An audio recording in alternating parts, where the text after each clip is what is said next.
Витаю вас, друзья!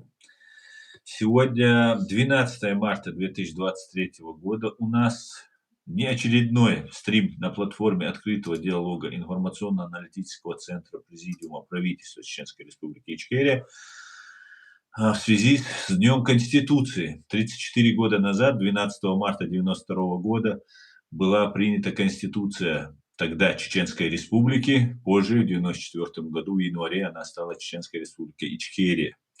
Было добавлено слово Ичкерия. И Аят Идигов, сопредседатель Президиума правительства Чеченской Республики Ичкерия, на тот момент свидетель и участник тех событий с первых дней становления нашего государства. Как известно, Аят был ближайшим соратником Джохара Дудаева, многих тех людей, кто тогда возглавил нашу страну. Аят один был из тех людей, кто возглавил, был председателем парламента Чеченской Республики во время Первой русско-чеченской войны, широкомасштабной агрессии фашистской России против Чеченской Республики Ичкерия. И сегодня мы хотели бы обсудить именно Конституцию Чеченской Республики Ичкерия, потому что Аят Идигов – это человек, который один из немногих, несмотря на пропаганду, несмотря на войну, геноцид чеченского народа и дезориентацию чеченских некоторых представителей, продолжал стоять на основе выбора чеченского народа, на основе съезда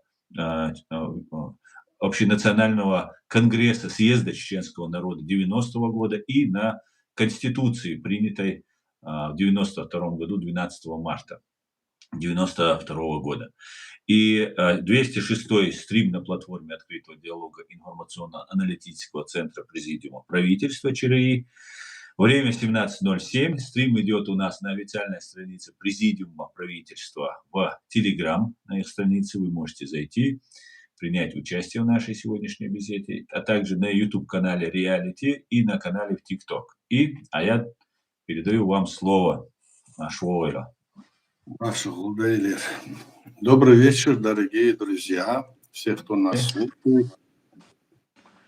Как сказал Аслан, сегодня знаменательный день. Это день принятия Конституции Чеченской Республики. Так она называлась тогда, до 16 января 1994 года. Тоже об этом сказал Аслан. Мы хотим здесь в этот день рассказать о том, как это было, как принималась эта Конституция, на основе чего. Потому что здесь мы видим, Россия ведет очень активную пропаганду против нашего государства, о создании нашего государства, ее основ. И все это пытается извратить, сказать, что этого не было, что это были бандиты, террористы. И агентура, которая работала по всей России и на территории Чечении, тоже эту работу проводит и сегодня.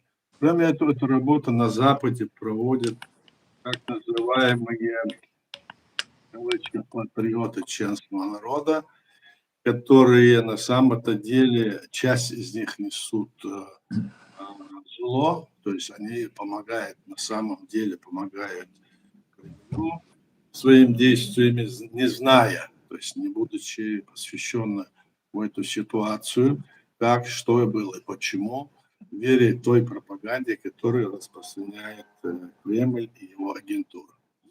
На Западе это тоже есть люди и российского, и другого, как говорится, национального содержания, так. И есть чеченцы тоже. Есть, которые здесь на Западе, разные блогеры, которые себя изображают защитниками чеченского государства, придумывают разного рода какие-то движения, собрания, можно сказать, партии и даже правительство Чеченской Республики за рубежом. И нам приходится здесь в этом плане быть начеку тем людям, которые являются настоящими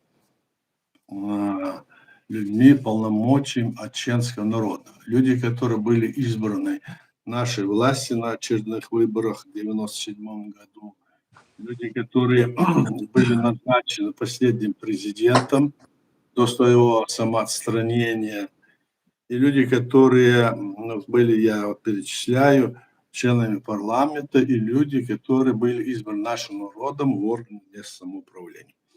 Вот эти люди, согласно нашей Конституции и закона, сохраняют свои полномочия, как сказано в законе, до изгнания оккупантов с территории Чеченской Республики Ичкерия. После этого должно быть принято решение о проведении очередных выборов в соответствии нашей Конституции, то есть должна быть восстановлена наша Конституция. И в этом плане вот ситуация, которую многие люди не знают, особенно это не знают наши друзья и те, которые наши противники, делают все для того, чтобы все это исказить. В этой части что я могу сказать? Как это было, как это начиналось и почему вот мы, веками мечтавшие создать свое государство, сумели и создали свое государство еще в 91 году при развале Советского Союза.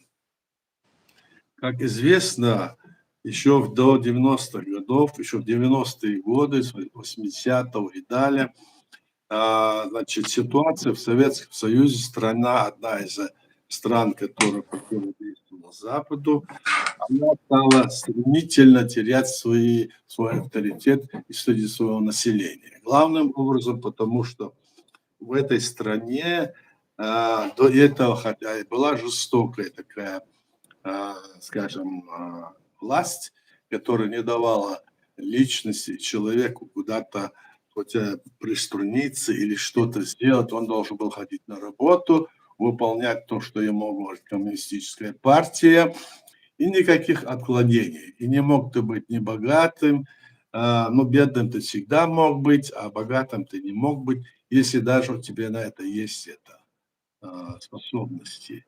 И в то время на себя всю обузу содержания или этого населения, там, питанием, продукт, товарами на себя брала эта власть.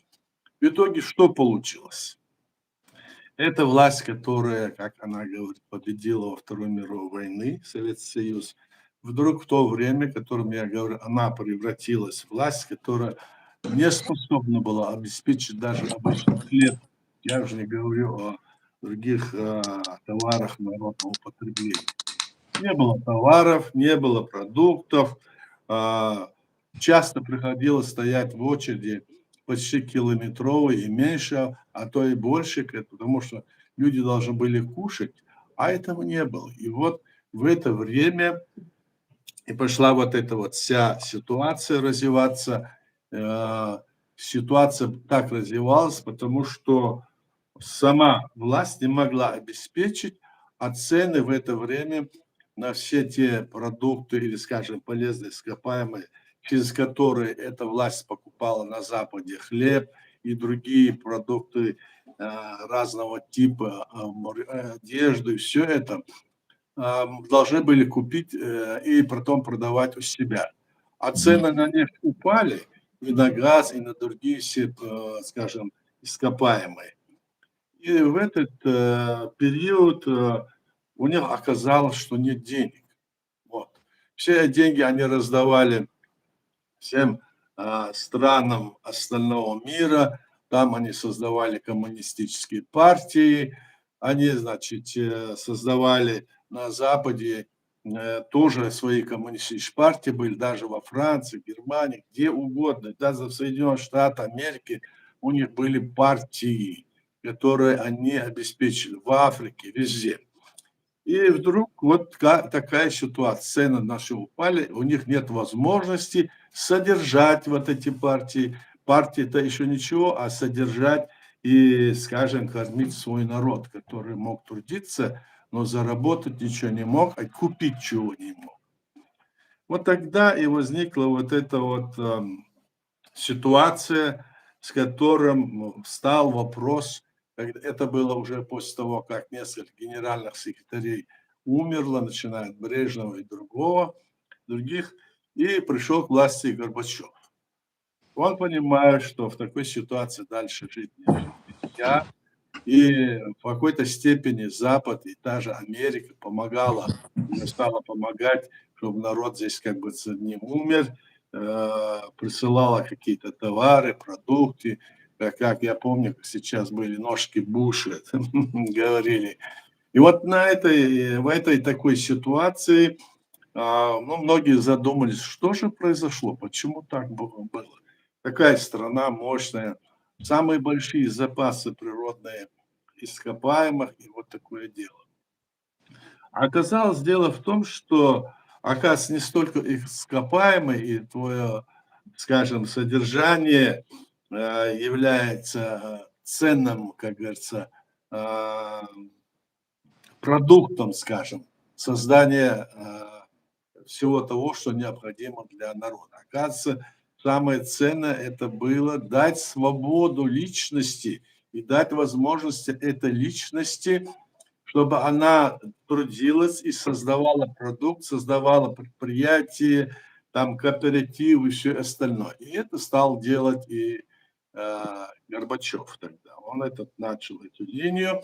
И главным образом, что от него было, так вот в то время, это впервые было, свобода слова. Стали показывать все, что было, какие-то заседания, какие-то встречи Верховного Совета, другого. Стали, значит, искать выход на предприятиях избрания своих, допустим, людей, тех, кого они считают, а не кто назначает, ну, из тех, которые есть. Вот такие вещи пошли в период Горбачева, ситуация стала меняться.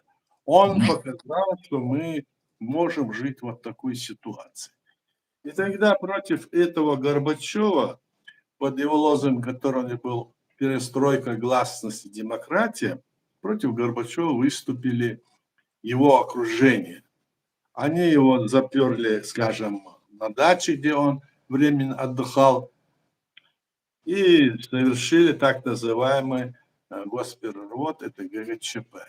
Это путч был. Путч проиграл через 2-3 дня, проиграл путч.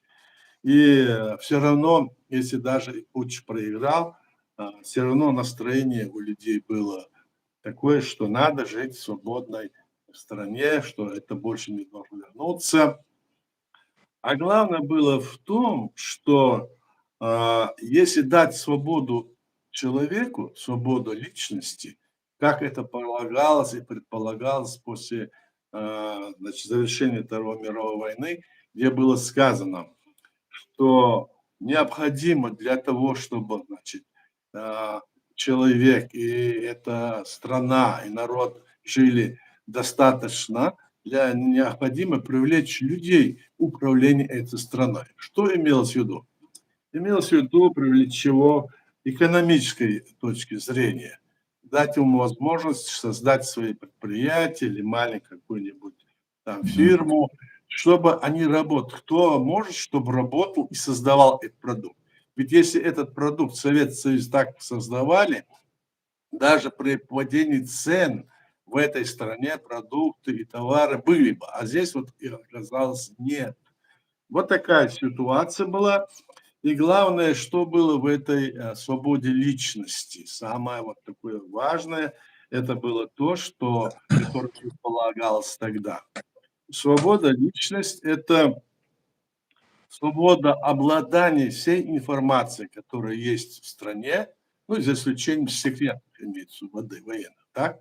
Свобода передачи этой информации, свобода, значит, экономическая, социальная свобода и свобода от политического преследования. В Советском Союзе по политическому преследованию сидели в тюрьмах чуть ли не все. Но мы знаем об этом, что и до сих пор это там происходит в этой России сейчас. Что же тогда произошло? Если бы это действительно было принято бы в Советском Союзе после Второй мировой войны и в других диктаторских режимах, то тогда бы избрание власти в этой стране было бы в руках этого народа. Народ мог тогда не избрать, допустим, того же Сталина или Мао Цзэдуна, или тех лидеров, которые, скажем, в странах диктаторские режимы, которые находятся на юге, скажем, пояс, так, земной. И они тогда согласились с этим. Они заявили, особенно вот я помню, говорил Сталин, и Сталин там заявлял, что мы за социальную справедливость, мы дадим, значит, вначале нашему народу все, что необходимо, чтобы у него было жилье, у каждого, чтобы он жил нормально, чтобы у него было там необходимое все, и свободу личности после этого дадим. Это был хитрый прием, чтобы уйти от того, чтобы народ не мог избрать власть в своей стране. Так было и в других странах. А что давала вот эта вот свобода личности в других странах? Даже в этой стране, которая, мы знаем, Япония, или там другие западные страны, Англия, там, Франция, берите Испанию, другую, эти страны дали и свободу и те наиболее были в этом смысле способны, они создавали предприятия, они стали развиваться, они стали работать не только в своей стране, а стали работать по всему миру. Их кооперативы или предприятия консолидируют с другими предприятиями в других странах, туда-сюда, то, что шла торговля не только на уровне, скажем, государств, и на этом уровне, и в стране всего хватало даже из избытка. Вот так вот было сделано, и когда Горбачев вот эту линию решил, значит, применить в Советском Союзе, против него выступили эти ГКЧПисты, его окружение. Собственно говоря, все те лица, которые сидели во власти, назначенные в этих разных республиках, назначены как руководители. А их было автономных республик 20, а союзных было 15, всего 35 республик. И вот в этих всех республиках, которые сидели, назначены Советским Союзом, они все были против этих новшеств, которые носил Горбачев. Горбачев поэтому оказался в конечном итоге в ситуации, что он должен был уйти. То есть они его вначале арестовали, потом, когда он освободился на его место, еще когда он не успел приехать в Москву, чтобы сесть свое кресло в президентском Кремле, его туда не пустили фактически и заставили его сложить полномочия и заговорили о развале Советского Союза. Некоторые из этих лидеров, которые были тогда, это Россия, Украина и Беларусь, собрались там и там заявили о том, что они разваливают этот Советский Союз. Они подписали акт о денонсации договора создания в 22 году Советского Союза. Все. И потом в декабре 25-26 года Советский Союз как бы развалили, а Горбачев за борт. Вот так закончился вот этот поход, скажем, о создании демократического преобразования в Советском Союзе. Так закончился. И во главе которой сидел Ельцин тогда, он, конечно, оставался тем же коммунистом, тем же имперцем, которые были все и остальные. Но я хочу сказать еще о одном, что успел сделать Горбачев. Горбачев под этим лозунгом, который я говорил, распустил весь восточный блок военный в Варшаве, который был, так. Он, значит, внес изменения в Конституцию страны СССР, согласно которому, в связи с тем, что все народы и все государства равны, страны равны, в Советском Союзе было 35 республик, и он внес изменения, что все автономные республики, которые называли Советским Союзом 20, что они получают статус союзного республики. Прям так было сказано, написано. Есть эти законы, вы можете почитать. у нас автономные республики, значит, как, значит, республики, значит, создающие союз. Ну так, я своими словами говорю, как и союзные республики. То есть они равны были уже по статусу. Это было в апреле 90-го года. После этого, как я вот говорил, в конце апреля, в конце 91-го года, почти через 2 года, Советский Союз, это вся хунта, которая была все время во власти Советского Союза, в разных республиках, они между собой договаривались и развалили этот Советский Союз. Что произошло тогда? В соответствии с международным правом, когда эти республики оказались за пределами, скажем, Советского Союза, то есть они оказались в международном правовом поле, то они имели право с этим, по праву имели создать свое государство, имели право, значит, это государство свое объединить с каким-то другим государством, конфедерацию сделать, и могли войти в состав другого государства. Это такое международное такое положение. А вот выйти из Советского Союза из любой другой страны международное право запрещает. Это называется сепаратизм, незаконное действие, попытка выйти из состава государства без согласия той страны, которая есть, ну, в данный момент любая страна, она свою территорию может отпустить, согласиться и отпустить, и чтобы она стала независимым государством. Вот такой форме, когда в Советском Союзе было уже 35 союзных республик, 3 союзные республики балтийские, Литва, Латвия, Эстония, Советским Союзом было принято, осталось 32 союзные республики. Я это рассказываю для того, чтобы те, кто не знает об этом, чтобы они это понимали и знали, что это есть. Все, что я говорю, все об этом есть документальное подтверждение в прессе. У нас есть, мы печатаем, об этом говорим.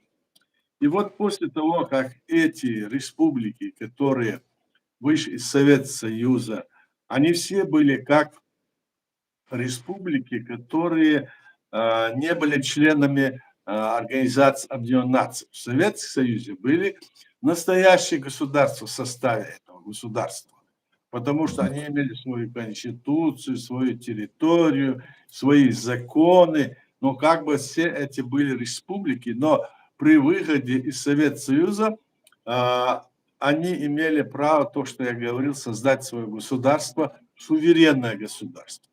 Вот в этом плане 3 республики балтийские, потом оставшиеся ранее бывшие 12 республик союзные и еще 20 автономных республик, которые тоже уже стали союзными, а когда исчез Советский Союз, они стали, значит, государствами, во главе которых сидели те же коммунисты, как и в союзных республиках.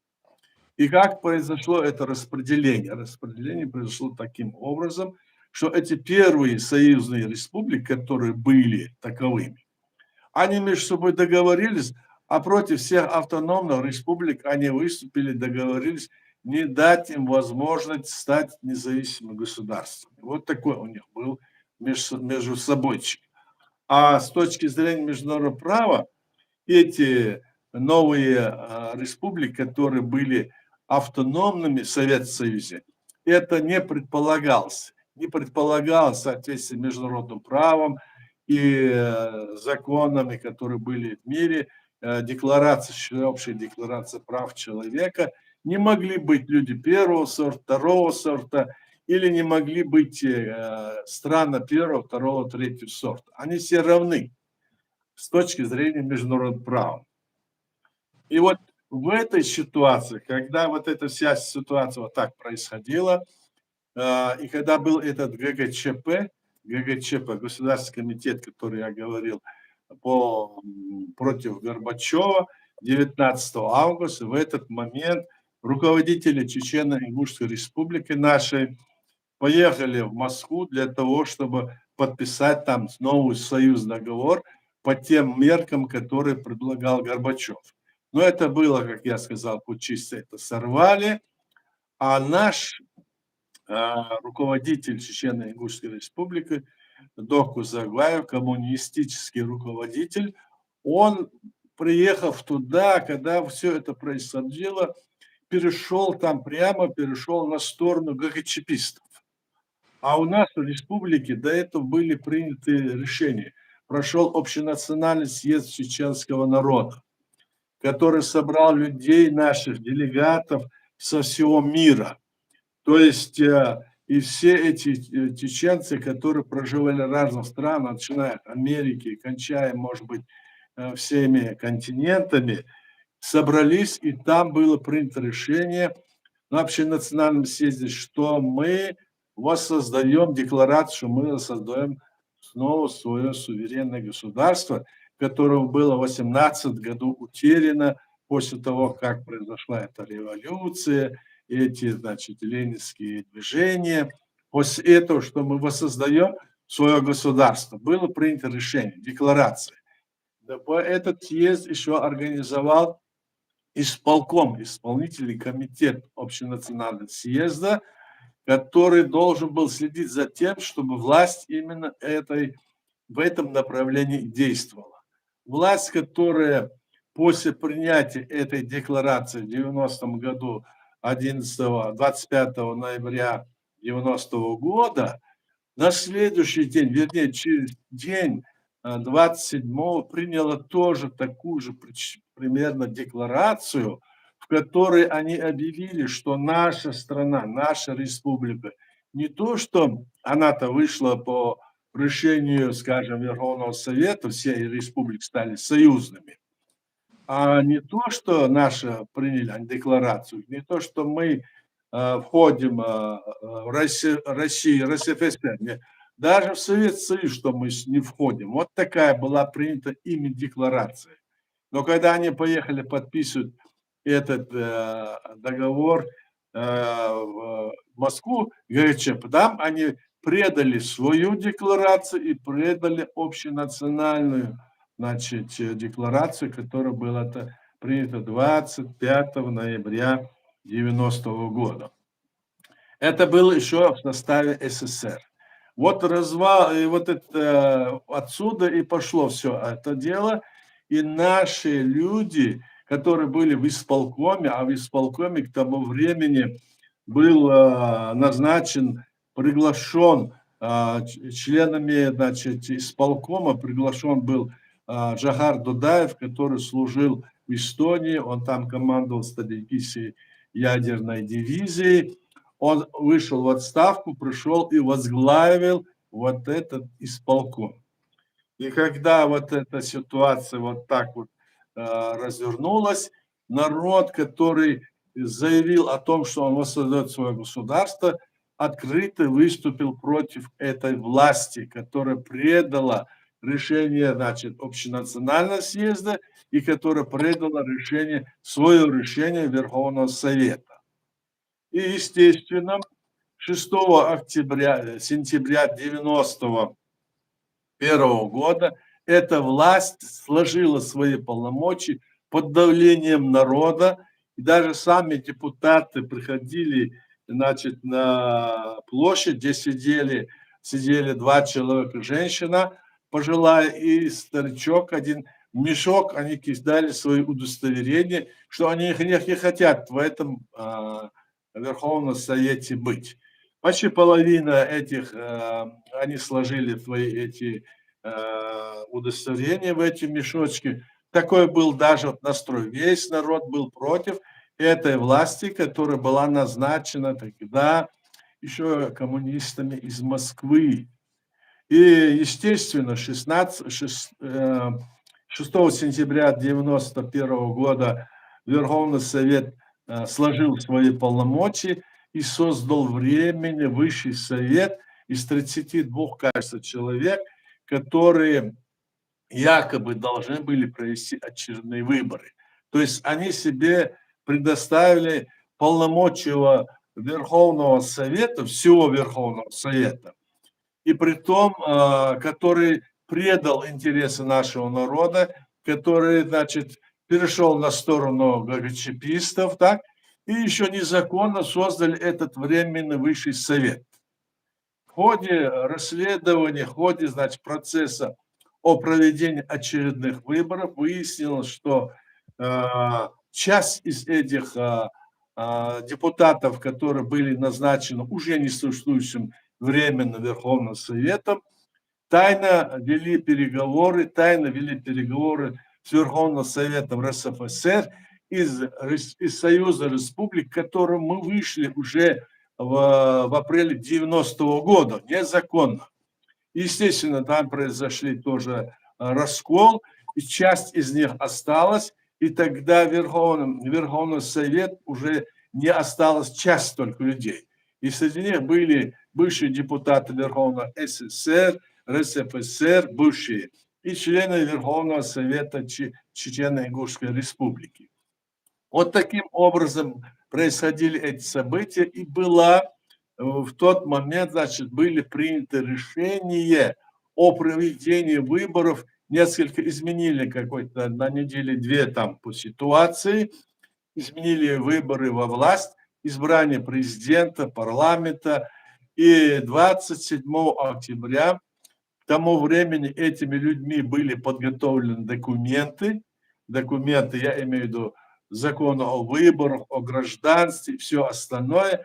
И в составе СССР, еще будучи в Советском Союзе, Чеченская Республика провела выборы и избрала, значит, президента своей страны и парламент своей страны. Естественно, далее были приняты все атрибуты, был принят акт о государственном суверенитете, и были проведены выборы орган местного управления. Действовал кабинет министров, то есть вся структура власти, которая должна была быть, была создана, и наше правительство и государство задействовало, еще будучи в составе Советского Союза. Возникает вопрос, как могли допустить того, что вот такое вот создали?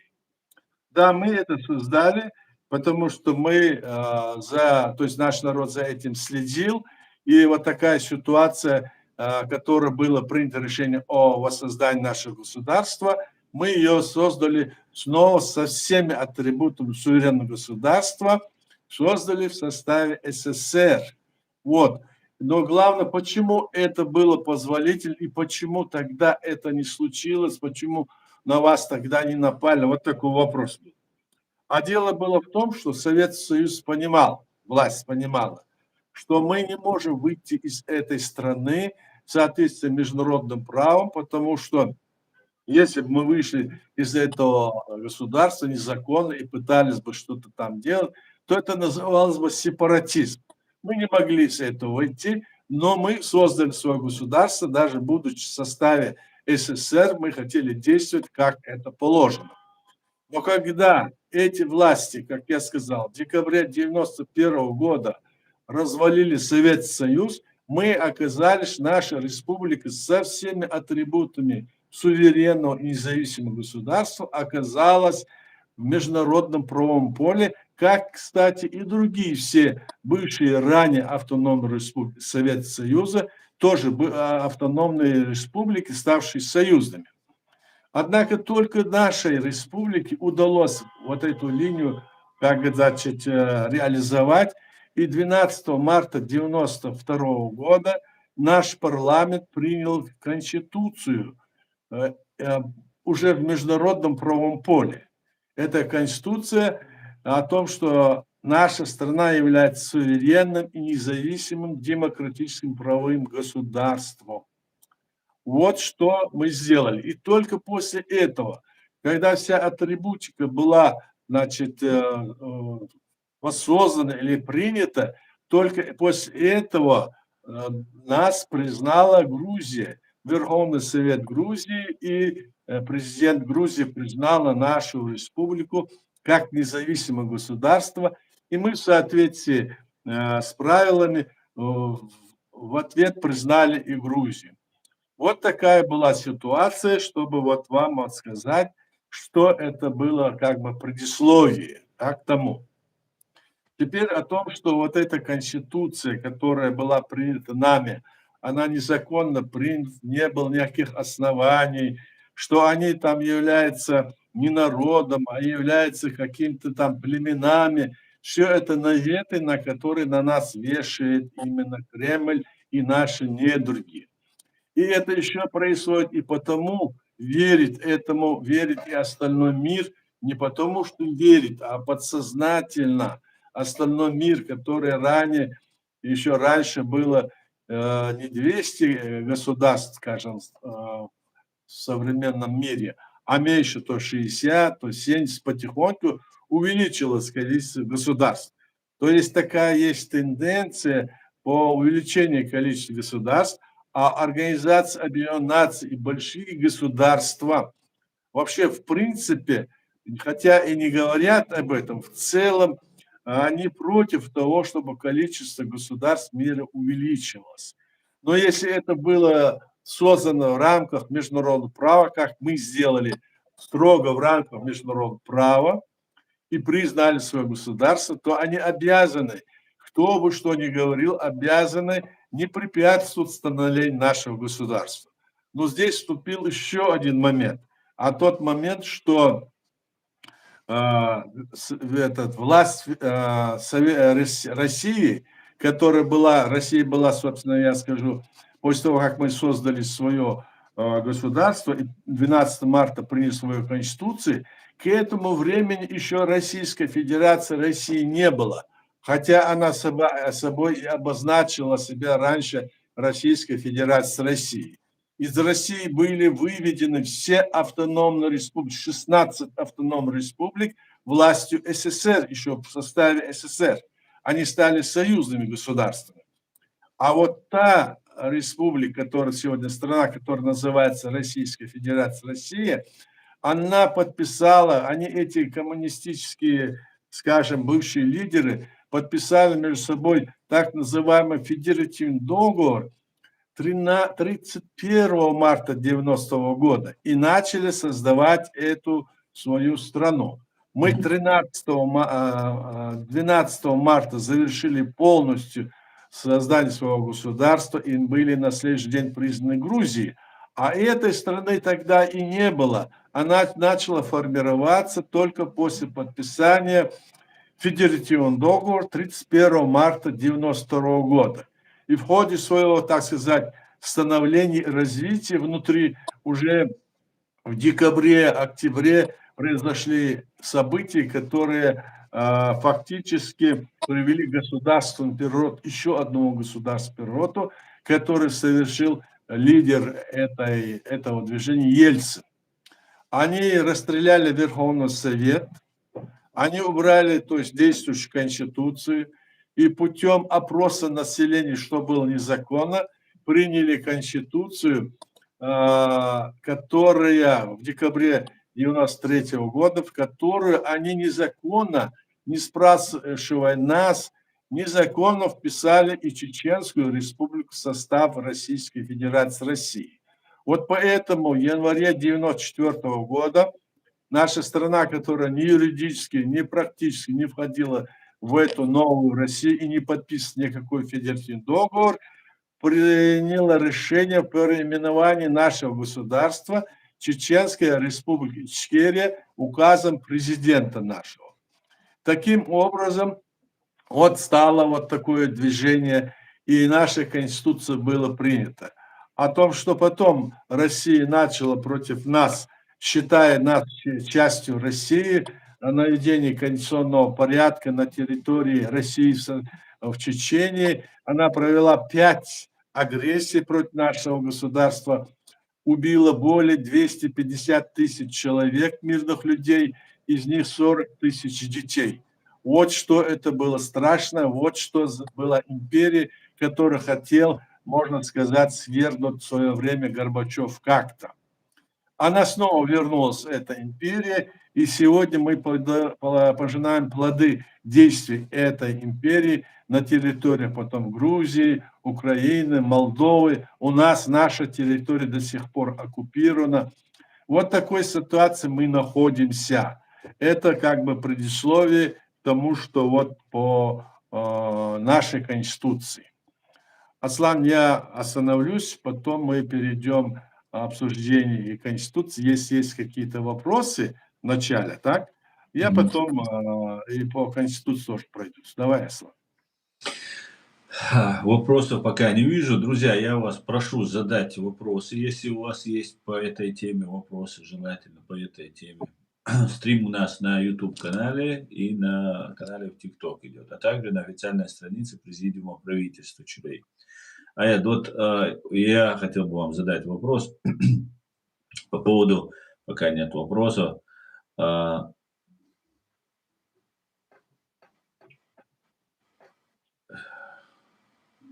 Какой вопрос? сейчас, секунду.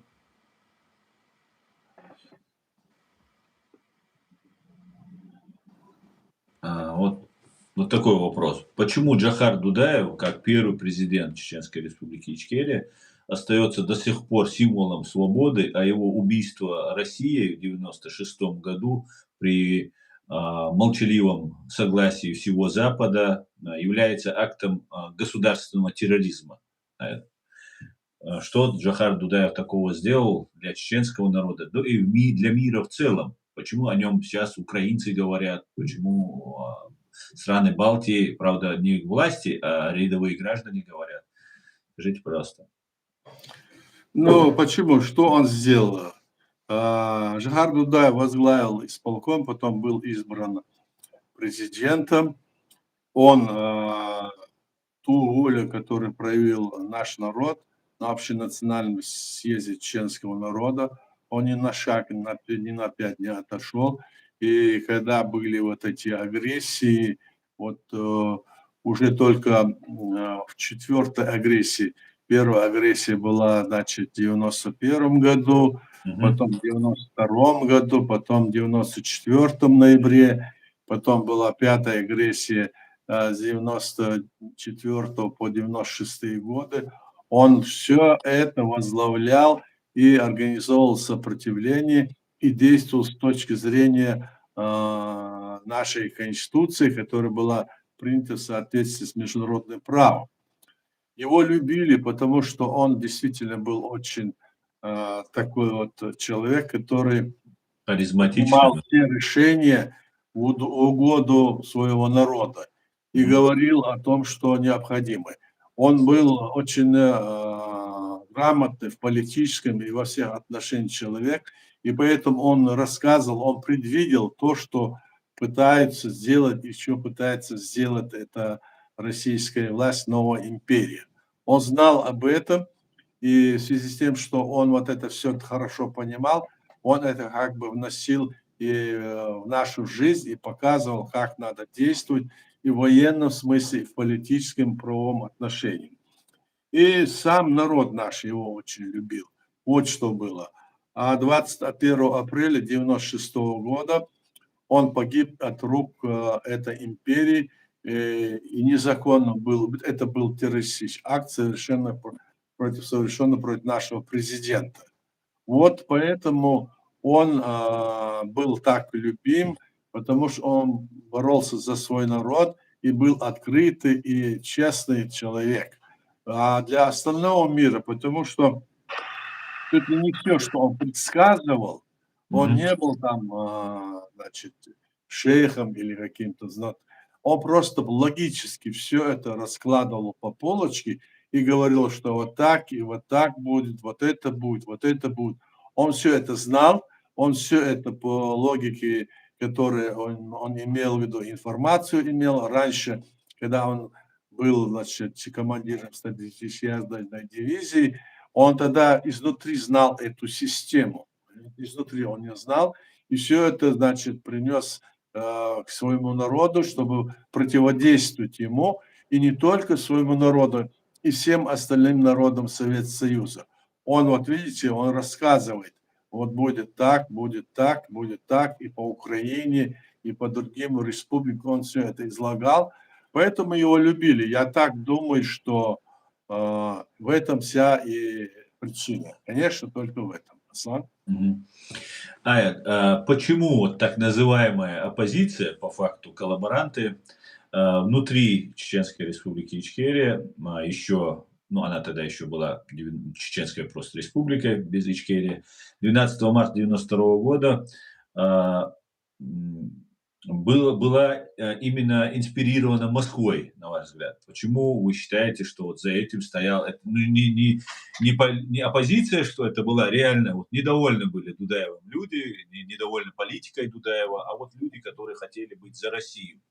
Ну, это очевидно, потому что все то, что вот так называемая эта оппозиция, она переехала в Москву или в другие города, и там активно работала, открыто работала, выходила выступала, заявляла о том, что это вот незаконно сделано, что мы должны быть во власти. А Москва, так как она захватила власть, это уже была имперская власть, хотя Ельцин вначале говорил, что мы на демократической основе будем идти дальше, ничего он не сделал и перешел на эту свою имперскую власть, которая фактически руководила всем, и Думой, и другими всеми своими органами власти. Он заправлял. И, естественно, они вооружили вот этих своих значит, пособников на территории Чечни, и тогда и танки, и бронетранспортеры, в которых вот шли вот 26, скажем, ноября на Грозный тогда, когда это массово там с двух сторон, там с севера и с юга, скажем, с Урсмартана шли нападение Грозного, чтобы ее захватить. И когда они были наголо разбиты, они потерпели поражение, из-за танка и бронетранспортеров вытаскивались эти водители, были капитаны, лейтенанты и высшее звание. И все это были русские.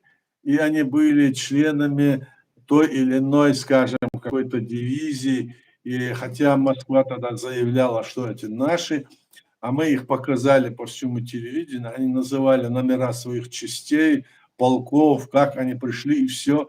Поэтому вот это и было, что это было организовано именно Москвой. А эти-то, они ничего не могли сделать, которые ты говоришь, да, вот, которые они там, оппозиции. Никакой там оппозиции не было, это были старая агентура, которая еще с царских времен где-то как-то с тех пор имела свои связи, власти, и поэтому они в основном сидели во власти в нашей республике. Хотя в основном у нас в республике во власти сидели русские, а эти были как бы рядом с ними, ну, скажем, на прихвате. Вот так вот было, Аслан. Поэтому. У любой оппозиции должны быть цели, программа, которым они рассказывают народу, привлекают единомышленников в свою сторону, чтобы потом победить позицию, например, законную власть, допустим, на законных, честных выборах. Какие планы и цели были у так называемой оппозиции против вас, которые стояли? Что они говорили? Ну, у них не было никакой цели. Они говорили, что это незаконно, что там вот незаконно сделали, но и это нельзя было делать, что мы тоже вот имели право участвовать. Они не участвовали в этих выборах многие, хотя часть из них участвовали, они были и в парламенте, и в других местах, они были и во власти, и потом, когда их во власти их даже брали, но которые понимали ситуацию, работали на нашу, как говорится, власть, на наш народ, их брали. А никакой у них такой, какая могла быть у них позиция, если они рабскую психологию проповедовали. Вот что было. А у нас было, значит... Критика только была. Вот вас критиковали, да. Вы плохие, незаконные, да, а народу ничего не предлагалось. Ничего не было. Никакой идеи у них не было. Просто говорили, что вот этот президент, он там все себе, не все ставит, родственника ставит, это ставит, хотя это было не так. Но были недостатки, но они тут же исправлялись, мы шли вот таким образом. Поэтому я думаю, что ничего такого не было. В общем, вот так. У них не было никаких обвинений, но были вот эти вот провокации, содержали какие-то там провокации, где-то там покушение на убийство, теракты. Да. или захватывали какие-то, взрывали какие-то подстанции и говорили, что это потому, что вот эта власть, это надо убрать. Да, да. Вот такой в основном. Ну, Ну, давай, Аслан, поговорим по Конституции, если нет вопросов, кроме как у тебя. Мы с тобой об этих вещах много говорили по да-да. самой Конституции. Каждое то, что вы рассказываете, это свидетельство очевидца и свидетеля. И это очень важно. И потом это очень полезно для нашей молодежи, когда они смотрят и понимают реально, потому что называют какую-то оппозицию. Да, мы еще сегодня говорим про Конституцию, но когда говорят оппозицию, в голове сразу, ну, это законно, демократическое общество, Да, да, оппозиция, да, так и должно быть. А по факту это коллаборанты, предатели. да, Хорошо, конечно, поговорим об этом конечно. в следующих стримах. Друзья, задавайте вопросы по Конституции. Желательно, чтобы это было по Конституции. Потому что вот, Ая, вот как принятие Конституции Чеченской Республики Ичкерия 12 марта 1992 года утвердило Ичкерию как демократическое государство, отменяло советскую Конституцию 1978 года как инструмент угнетения. Чем она Но, отличалась? но Конституция была принята, а потом многие здесь говорят, что Конституция, вот здесь на Западе находятся разные деятели, которые с этим не знакомы, но вот они из себя говорят, что эта Конституция не нужна была, что нам нужна другая Конституция, мы приедем в другую страну, построим. Вот такие деятели здесь есть, которые в этом плане, конечно, не понимают, о чем они говорят в целом, и не понимают, к чему это может привести. Естественно, если они болеют за наш народ, вот что я имею в виду. А если они не болеют, то это значит, они намеренно работают в пользу нашего врага, я так понимаю. Они говорят, что эта Конституция, она должна была быть иначе принята, там не все было рассмотрено, неожиданно приняли, что это там прислали нам с Литвы или с Латвии, все такое говорят. Но нам могли признать, если мы, начиная, скажем, с октября месяца, ноябрь, декабрь, январь, февраль, март.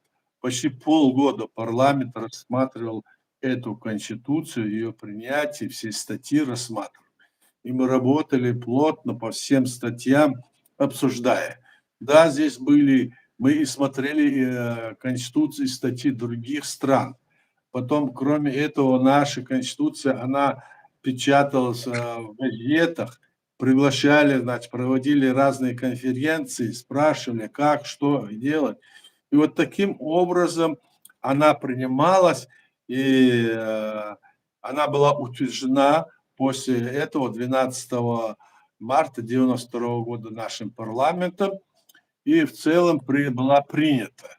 И все разговоры о том, что она вот такая, что она имеет недостатки, в каждой конституции любого государства в мире есть свои какие-то недочеты, если смотреть на ту ситуацию, в которой прошло там через 10-15 лет, потому что появляются какие-то новые, ну, моменты, которые необходимо внести, скажем, в Конституцию или в законы, или в указы. Поэтому об этом говорить не надо. Самое главное, что здесь вот сказано, вот я сейчас зачитаю, Аслан, всем. Вот сказано, Конституция, секунду, вот, значит, первая статья, это основная статья, значит, Чеченская республика, тогда она была названа Чеченская республика, это суверенное и независимое демократическое правовое государство, созданное в результате самоопределения чеченского народа. Она обладает верховным правом в отношении своей территории, национальных богатств, самостоятельно определяет свою внешнюю и внутреннюю политику, принимает конституции и законы, обладающие верховенством на ее территории. Государственный суверенитет и независимость Чеченской республики неделимы, незыблемы, и к полномочиями органов государственной власти не относятся. Вот это первая статья, это основа на основе демократических преобразований и строительства нашего государства. я должен сказать, что мы все это знаем, что чеченское общество вот многие века у нас не было, как вот, может быть, у некоторых народов на Кавказе и в других местах, у нас не было ни князей, ни рабов. Никогда. Наши люди всегда избирали так называемый мехкел в форме парламента, и он действовал определенное время от каждого, скажем, от каждого общества или какого-нибудь там места определенного количества людей выбирали сюда делегаты, и они управляли этой страной. Мы так жили. У нас не было ни рабов, ни князей. Господ. Да, господ не было. И за каждого человека всегда вот стояла, значит, эта избранная власть, которая защищала его. Она и экономически, и политически, и внутренние все вопросы рассматривала. С этой точки зрения, это избрание, вот демократия, это возможность избрания себе власти. Вот главный посыл, который несет демократия, именно это. Ну, некоторые страны мира там придают еще кое-какие ему там значения, дополнения, но каждый должен понимать, что вот это именно это. Именно вот эта демократическая система власти была отвергнута, скажем, Сталином и другими диктаторскими режимами, как я говорил. А мы вот приняли вот такую вот. Теперь нам говорят, вот там подсунули такую, такую-то. Все это, которые говорят, они не понимают, что они говорят. Конституция была принята тогда, и по всем меркам, и по сегодняшним меркам она является очень и очень высокого, так сказать, высокой оценки ей дают этой Конституции и на Западе, и в других местах, в которых мы встречаемся, и мы с вами можем в этом убедиться. Здесь сказано в 2 статье. Народ Чеченской Республики является единственным источником всей власти в государстве. То есть народ является источником власти. Да. И дальше сказано, смотрите, никакая часть народа, никакая организация, значит, никакая, ни отдельная личность не могут присвоить власть в государстве. Незаконный захват власти является тягчайшим преступлением. То есть власть в стране не может отдельно захватить никто. Ни президент, ни другая личность, ни какая там, значит, отдельная организация. Никто не имеет права захватить власть в стране. Это незаконно и является тягчайшим преступлением. Статья 2, часть 2. Вот такие вот вещи. Дальше. Права человека Чеченской Республики обеспечиваются в соответствии и с общепризнанными нормами международного права. То есть мы сразу здесь увязали всю нашу деятельность с общепризнанным нормами международного права, современным международным правом.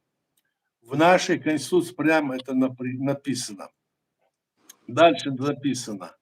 Партии и иные общественные объединения создаются и действуют в рамках Конституции. Да, запрещаются политические партии и иные общественные объединения, которые пропагандируют расовую, национальную, социальную, религиозную, классовую вражду, призывает к насилию и неспровержению конституционного строя. Мы здесь это наблюдаем и на Западе среди наших некоторых деятелей, которые не признают нашу власть так, которые пытаются какую-то, говорят, мы другую власть создадим. То есть никакие партии, никакие объединения не могут, значит, не имеют права на то, чтобы, значит, пропагандировать расовую, национальную, социальную, религиозную, классовую вражду и призывать к насилию, свержению конституционного строя нашего государства. А мы здесь вот наблюдаем, есть такие люди, которые не прямо, а косвенно об этом говорят, когда они отрицают нашу Конституцию, когда они отрицают нашу созданную власть. Вот что это есть. Дальше. Так, и дальше скажется о гражданах. долг всех граждан общественных объединений средств массовой информации. Средств массовой информации. Имеется в виду всех, кто имеет доступ к информации, что их долг укреплять авторитет государства, с уважением относиться к его атрибутикам и символам. И мы здесь сплошь и рядом наблюдаем это, когда они не укрепляют авторитет нашего государства, так называемые деятели здесь на Западе, которые выступают против нашего государства, утверждают, что им нужно другое государство, что мы создадим там другое. А некоторые здесь, вот смотрите, сказано, уважение относиться к его атрибутикам и символам. Мы наблюдаем, что некоторые деятели здесь, которые себя изображают так называемой власти, которым они не являются ни менее основой, просто люди совершили государственную попытку захвата власти, они, кроме этого, еще и наши символы, атрибутики изменяют, другими формами его выставляют. Да-да. Вот такое вот, это статья 4. И дальше я скажу вот важный, вот, очень важный момент, статья 5 Конституции. В ней сказано, государство, все его органы и должностные лица связаны правом и конституционным строем. В Чеченской Республике обеспечивается верховенство Конституции над всеми иными нормативными актами. Любой нормативный акт, кто бы его ни создал, президент или другой, решение Конституции является выше всех решений, любого. Законы и иные правовые акты, противоречащие, если они противоречат, да, Конституции, они не имеют юридической силы. Нормативные акты, не опубликованные официально для всеобщего сведения, не обязывают граждан и не применяют судом. Нормы Конституции имеют прямое действие. То есть речь о чем идет? Если приняты какие-то решения, даже скажем, парламентом или президентом или другой. И если они официально не опубликованы в нашей официальной печати, они не имеют юридической силы, не применяются судом и не обязывают граждан. То есть секретного ничего не должно быть. В этом плане имеется в виду в нормативных актах речь идет. А секретная там ситуация, скажем, информации по военным вопросам не касается, а касается только того, что принимаются какие-то общедоступные акты, указ президента, там постановление парламента или другое, если оно официально не опубликовано, и если оно к тому же противоречит нашей, но в любом случае, если она даже и правильно, если она не опубликована, она не имеет юридической силы и является незаконным. Вот что написано в статье 5. Ну и дальше давай, Аслан, если есть вопросы, давай посмотрим. Есть люди с вопросами? Да, я как раз вот вы говорили по поводу, я об этом в стримах много раз говорил, мы сейчас говорили о пятиконечных звездах и девятиконечных звездах, которые заменяют настоящие пятиконечные звезды. И вот есть один человек, живет в Берлине, который создал книгу, и там, ну, как бы она называется «Хрестоматия» и так далее, ну, вроде бы что-то такое полезное для чеченского народа. Но большим гербом на этой главной странице, на обертке этой книги, девятиконечные звезды. И люди, ну, не могут не понимать, это я мог не понимать, который просто зритель, который наблюдает, рядовой гражданин Чеченской Республики, а тот, кто вот вплотную занялся, когда я вплотную занялся, первый вопрос я задал себе, почему такие разные эти у нас звезды на этих гербах, одни так делают, одни так, и сразу докопался до истины. Не был во власти, нигде ничем не занимался, но просто быстро заинтересовался и узнал. Почему эти люди, которые, я считаю, делают умышленно, создают, пишут какие-то книжечки, уверен, что и внутри такие же подтасовки и факты. Его зовут Сулим Юнусов, он живет в Берлине, И этот человек намекал на то, что мне, когда я брал у него интервью, когда-то рассказывал, что Джохар Дудаев засланный агент и Россией, и он специально пришел, типа, нас всех уничтожить. И сейчас вот они это делают. Почему это они это делают? Я не верю, что это делается по незнанию. Ну, Сейчас вот почему он это делает? Во-первых, то, что он делает, уже здесь сказано, что это незаконно, и это осуждается прямо в нашей Конституции. Мгм. А с другой стороны, что он там намекал или нет, он не имеет никакого отношения в том, чтобы такие вещи говорить о Жахаре Дудаеве. Если он есть такие у него, скажем, основания, пусть выложит. Что ж он 30-40 лет сидит и где-то как бабка где-то за спиной вот этой сплетни разводит. Вот это я скажу. Все. Доказательства были то, что Джохар Дудаев, когда был студентом, писал,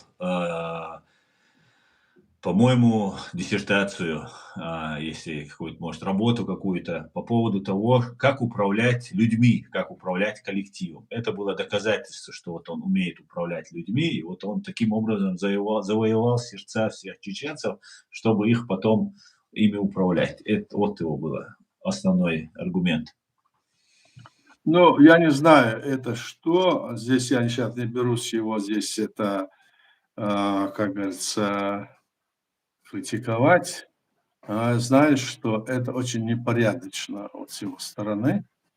И мне он знаком, конечно, я его знаю, Мгм. но призываю прекратить эти действия. Не говорить вот эти все вещи. Он ушел в команду Закаева, утверждает, что он законный, что он единственный, а власть, которая избрана нашим народом, он не признает. Он из числа этих людей. И вот Да. эта вся компания, которая вот этим занимается, мы много раз им говорили: хватит этим заниматься, вернитесь в конституционное поле. Говорили. Я лично говорил и призывал к этому, но это не получается. Эти люди тогда были как будто очень активными и говорили, что мы там чуть ли не это, но я за некоторых вот таких, как ты назвал. А сегодня они почему-то оказались на стороне тех, кто поддерживает, скажем, империю, тех, кто убивал наших людей, тех, кто мучает наших людей. Но неужели они не понимают, я сам удивляюсь тому, неужели они не понимают, что нельзя так делать? Нельзя отходить от той основы, которую принял наш народ. Это общенациональная декларация общенационального съезда и Конституции. Они теперь дошли, некоторые еще там дошли до того, что вот эта Конституция не нужна, потому что в религиозном плане мы тогда, кто принимал вот эту Конституцию, они были не совсем, ну, ну, не знали, собственно говоря, как надо действовать в религиозном плане. И поэтому они хотят там новую Конституцию, новое все. Но это маразм, это говорить, не говорить, это, из этого ничего полезного не выйдет. Это во вред нашему общему делу, нашему народу. Поэтому мы это не должны воспринимать. Таких людей, которые здесь на Западе ведут вот такую пропаганду, с ними все равно, в любом случае, с ними никакой порядочности, никакой уважительности или что-то вы не заметите. Они будут делать все для того, чтобы где-то свое протащить и говорить в угодное себе, значит, моменты, извращать, переходить с одной стороны на другую. Значит, то они демократы, то они, скажем, религиозники. Вот так происходит с командой, в которой был этот человек, который ты назвал фамилию. Значит, он забыл, что они вначале выступали в 2007 году против, скажем, Токи. действующего президента Докумарова, который не совершал никаких этих действий, согласно вот этих статей Конституции, которые я сейчас зачитал. Они Мгм. ничего не совершали, они объявили, что он ушел в отставку, мы теперь власть, и тот другой там Сараляпов глава государства, а этот премьер-министр. Но другое дело, что через несколько месяцев этот Шараляпов, который назначил Закаева и вот эту команду вместе с этим Сулимом, он своим же постановлением и распустил их всех. Они распущены, а они оказались не распущены, теперь они против него тоже выступили. То есть нет, это чехарда, это ничто не является, с ними разговаривать в этом плане, это вообще не стоит, мне кажется, так. Мы смотрим по документам, мы смотрим по Конституции, по нашим законам и по международному праву в этом плане. А эти люди, почему их здесь вот приветствуют, можно сказать, в кавычках? Дело в том, что я вам сказал, что в мире около 200 государств сейчас, так? И эти большие страны, они стараются так или иначе препятствовать тому, чтобы созданы были новые государства. Против этого. А для любого народа, для нас, к примеру, если у нас не будет своего государства, мы исчезаем. У нас Нас уничтожат. теряется язык, наша культура, наша родина. То есть все уничтожается. Это уничтожение для нас, потому что в этой стране не дают права это, значит, свою политику проводить или проводить Конечно. национальную политику. Они Во все против. войны нас закидывают. Да, вот это все. И теперь вот этому именно извергу, именно вот этой власти вторят эти люди, которые этим занимаются. Поэтому мы здесь вот сейчас вот говорим о тех вещах, какова наша Конституция и что она была. Вот эти люди, которые сейчас, ты говорил, он и другие, их немало здесь, хотя по сравнению с тем, с нашими сторонниками, с нашим вот их мизер, даже ни одного процента нет. Они приехали сюда на Запад беженцами, и себя беженцы здесь себя властью обозначили. Как можно приехать в другую страну и там же свое государство свое создать? Это смешные вещи с точки зрения международного права и с точки зрения логики. Государство создается только на той территории, где проживает народ. А они здесь вот сидят и придумывают вот эти вот девятиконечные звезды на их всех документах, на их всех этих флажках Какой и целью? на их паспортах, которые они здесь выпускают и раздают, люди обманывают. Вот эти девятиконечные звезды. И к тому же прям там эти паспорта, они недействительные, так мы понимаем. Но в любом случае, как бы то ни было, мы призывали их вернуться в конституционное поле и давайте вместе работать. И когда мы согласились, что давайте будем мирно, и когда они предложили нам в 17 или 16 году, что давайте, мол, заключим мир, вот эта вся компания, список этих людей есть. И они говорили, и когда мы предложили им, когда там была, значит, позиция, в которой было сказано, что не будем больше говорить о том, что кто-то предал нашу Родину. Если об этом речь идет, то вопрос в отношении предал и не предал должен решаться на основе Конституции и наших законов. И когда мы сказали, добавьте вот туда вот пункт, что этот вопрос мы будем рассматривать в соответствии с Конституцией, они все разбежались с момента. То есть вот они какие. Конституцию они как огня боятся. Вот в чем дело. Да-да-да. Более того, они эту Конституцию прячут. Они выставляют Конституцию, и многие статьи из нее убирают. Я, к примеру, слово уже показывал. Вот это наша Конституция. Вот там пятиконечные звезды, видите, видно, да? Да, да, видно. И вот статья вот есть в 90, здесь вот сказано, смотрите. Сейчас я покажу, чтобы видели все. Вот здесь прямо сказано, что Конституция с изменением и дополнением, внесенным законом 11 ноября и законом от 3 февраля 1997 года. Вот что сказано. И теперь посмотрите в их Конституции, этих вот наших, скажем, отщепенцев, я их так называю пока. Вот Конституция, в Конституции принят закон конституционный от 3 февраля 1997 года. Они этот закон убирают из Конституции и без него действуют. А почему? Потому что в этом, значит, двух пунктах этого конституционного закона сказано, я зачитаю это. Он называется «О защите государственного суверенитета и независимости». Это как раз относится к тем людям, которые против нашего государства вступают. Учитывая, что руководство России все еще не отказалось от посягательства на государственный суверенитет и независимость Чеченской Республики. Кто здесь о суверенитете пытался поставить под сомнение? И независимость, стоп, мы знаем. И дальше, чтя память жертв многовековой российской агрессии против чеченского народа, в особенности российской агрессии 94 по 96 годы, констатируя всенародную защиту Конституции, государственного суверенитета и независимости Чеченской Республики в Отечественной войне против российских захватчиков 94 по 96 годы. Сознавая высокую ответственность перед будущими поколениями чеченского народа, как первый парламент, восстановленного в 91 году независимого чеченского государства, утвердивший указ первого президента Чеченской Республики Жохара Дудаева о государственном суверенитете Чеченской Республики и принявший Конституцию независимого чеченского государства.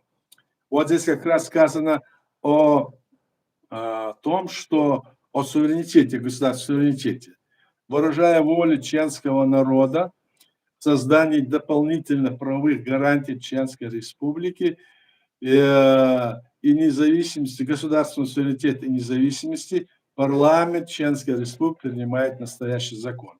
Вот эти два пункта, я их зачитаю сейчас. Первая статья, пункт. Государственный суверенитет и независимость Чеченской Республики неделимы, незыблемы и не могут быть предметом осуждения и переговоров с другими государствами, включая и Россию. В самом начале я зачитал вот этот пункт, вторая статья. Но здесь вот добавлено не могут быть, добавлено еще. И не могут быть предметом осуждения, обсуждения и переговоров с другими государствами о государственном суверенитете речь идет. Есть государства, нет. С другими государствами, включая и Россию. И дальше. Статья 2. Совершение или попытка совершить любыми должностными лицами Чеченской Республики действий, противоречащих статье 1 настоящего закона, является тягчайшим преступлением против народа Чеченской Республики и влекут ответственность по законам Чеченской Республики. 3 февраля 1997 года. Вот она.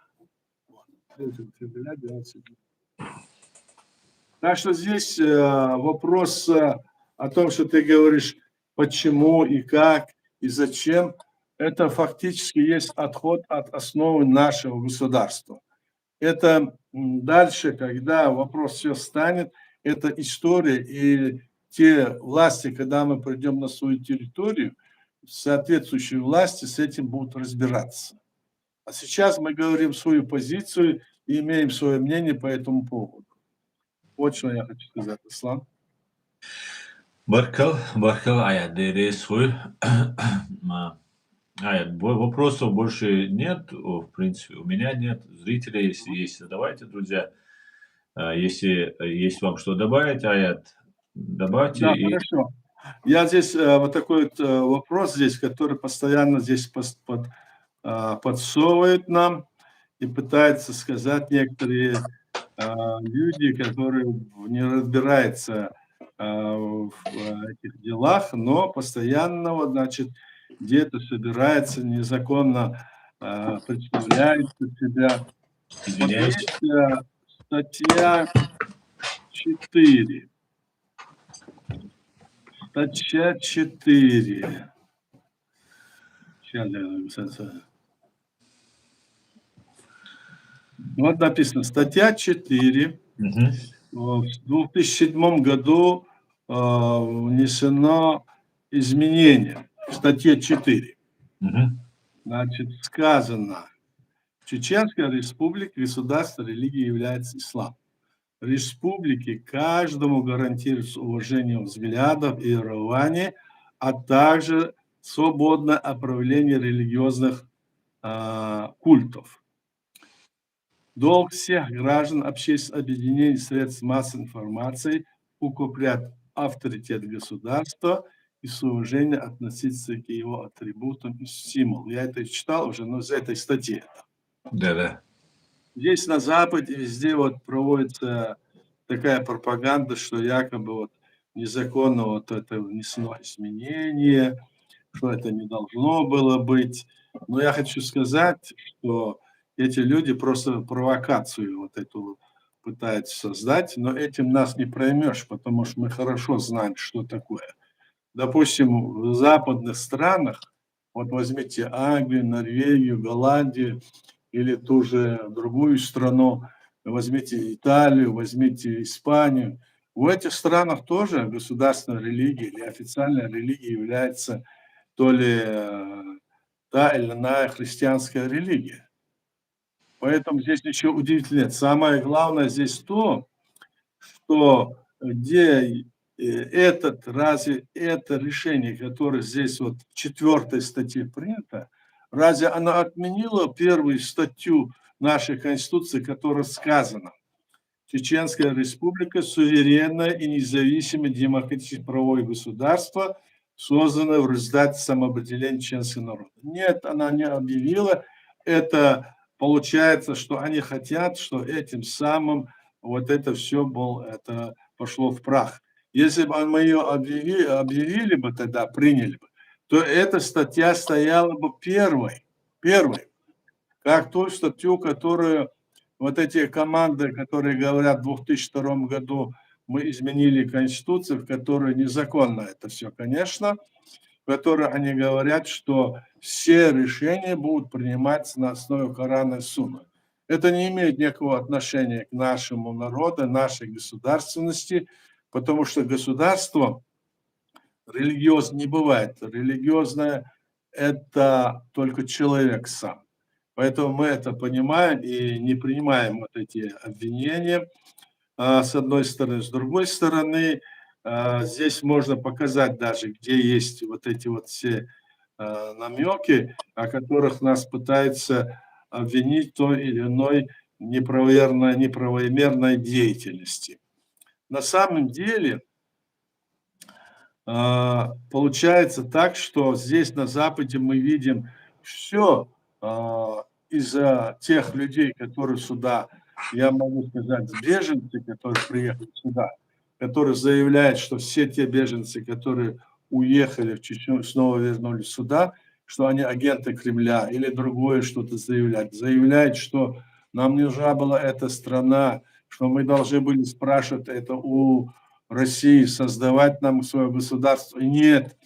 То есть вот эти все сказки или вот эти все придуманные вот эти легенды, это неприемлемо, потому что это принято было нашим народом в 90-м году, декларация 25 ноября. Мы действуем в этой рамке.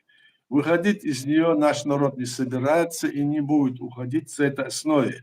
А что нам уйти и перейти в религиозную основу? Ту основу, которая, если даже она религиозная, ее должен принимать наш народ. Вот в чем вопрос. А не какие-то там любые люди, кто бы они ни были, не имеют права менять государственное устройство. В самом верху сказано, что никто не имеет права это делать. А здесь вот это все.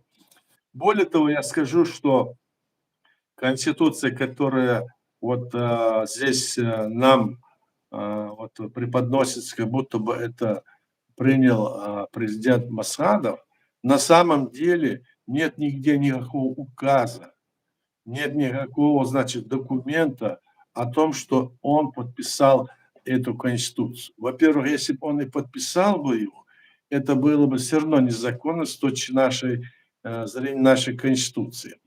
А так он и не подписывал. Не было такого. Поэтому мы должны придерживаться этого, и наши люди должны понимать.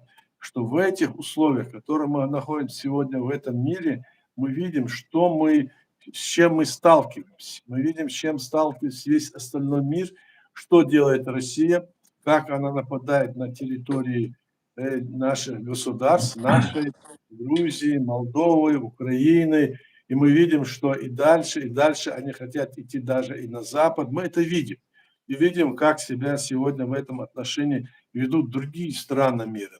Те же Соединенные Штаты Америки, Иран, то вроде бы это исламское государство. А в то же время в содружестве, скажем, с этой империей российской, которая не исламская, они в дружбе, но они против нашего народа, допустим, тоже, которые проповедуют ислам. То есть мы понимаем, что вера – это твое мировоззрение, Поэтому здесь мы не должны заблуждаться. Если наш народ это не принял, здесь не надо нам его навязывать. А на самом деле этим самым нас хотят столкнуть еще раз всему остальному миру. Самое главное здесь что? Всему остальному миру сказать, что мы исламские фундаменталисты, бандиты, террористы. Этот ярлык они все еще больше и больше хотят утвердить здесь на Западе, Да. против нашего народа. А затем, когда им чуть станет плохо, они сразу переодеваются и становятся демократами. Да, Или да. наоборот. Гуманистами. Поэтому эти вещи мы должны понимать. Совершенно верно. Баркалая, ДРС, вопросов не добавилось, а я предлагаю закончить стрим. Уже время Рамадана, пост сегодня. Хорошо, на этом закон. Если есть какие-то вопросы, они могут прислать нам отдельно, мы на все вопросы. Конечно. Да, совершенно верно. Друзья, пишите свои вопросы, если у вас есть вопросы по Конституции Аята Дигов. Под этим видео, под YouTube-канале Reality, вы сможете задать вопрос, и под этим видео вы получите ответ. Или же в следующем стриме я задам Аяду, и он вам ответит так. Аят, спасибо большое. Поздравляю и тебя, Аят, и себя, и весь наш чеченский народ, граждан всех нашей праздником принятия нашей Конституции.